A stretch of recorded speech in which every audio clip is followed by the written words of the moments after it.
L'insensé. N'avez-vous pas entendu parler de cet homme insensé qui, ayant allumé une lanterne en plein midi, courait sur la place du marché et criait sans cesse « Je cherche Dieu, je cherche Dieu !» Et comme là-bas se trouvaient précisément rassemblés beaucoup de ceux qui ne croyaient pas en Dieu, il suscita une grande hilarité. « L'a-t-on perdu ?» dit l'un. « S'est-il égaré comme un enfant ?» dit un autre. « Ou bien se cache-t-il quelque part ? A-t-il peur de nous ? S'est-il embarqué ? A-t-il émigré ?» Ainsi ils criaient et riaient tous à la fois.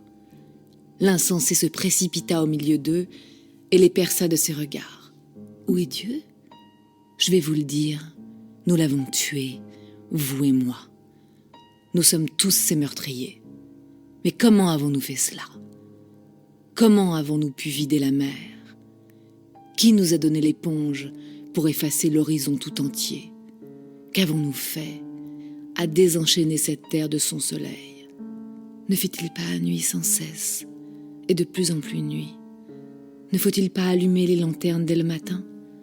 Ne sentons-nous rien encore de la putréfaction divine ? Les dieux aussi se putréfient. Dieu est mort. Dieu reste mort. Et c'est nous qui l'avons tué. Comment nous consoler, nous, les meurtriers des meurtriers ? Ce que le monde avait possédé jusqu'alors de plus sacré et de plus puissant a perdu son sang sous nos couteaux. Qui essuiera ce sang de nos mains ? Quelle eau lustrale pourra jamais nous purifier ?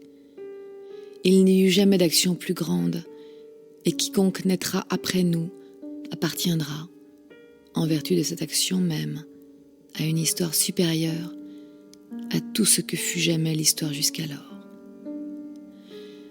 Ici, l'homme insensé se tut et considéra à nouveau ses auditeurs. Eux aussi se taisaient et regardaient sans comprendre. Enfin, il jeta sa lanterne au sol, si bien qu'elle se brisa et s'éteignit. « J'arrive trop tôt.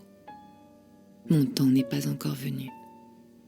Ce formidable événement est encore en marche et voyage.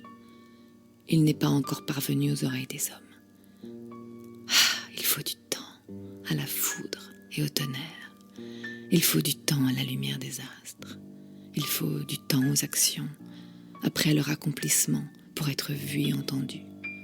Cette action-là leur est encore plus lointaine que les astres les plus lointains. Et pourtant, ce sont eux qui l'ont accomplie.